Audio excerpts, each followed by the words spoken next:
হ্যাঁ বন্ধুরা, এখন এসছি আমরা জয়তলা কালী মন্দির।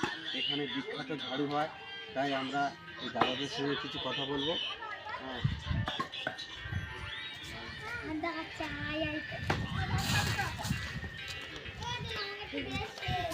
বলছি দাদা, এই ঝাড়ুগুলো কীভাবে বানান?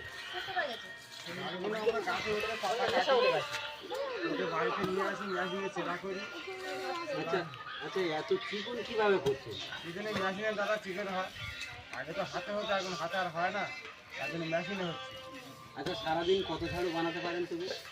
তো 150 থেকে 200, বেশি আর হয় না। আচ্ছা, এই ঝাড়ুগুলো কোথায় নিয়ে যাওয়া হয়? হাওড়া, হুগলি, মেদিনীপুর, বর্ধমান, বসিরহাট, তারপরে কৃষ্ণনগর, রানাঘাট, সমস্ত জায়গায় চলে যায়। হ্যাঁ, ঠিক আছে। আপনাদের যদি ঝাড়ুর প্রয়োজন পড়ে আমাদের এই নাম্বার দেওয়া হবে 9641481689। এই নাম্বারে যোগাযোগ করবেন। এই জয়তলা কালী মন্দির, এখানে ঝাড়ু বিখ্যাত হয়। এই নাম্বারে যোগাযোগ করলেন আপনারা ঝাড়ু পেয়ে যাবেন।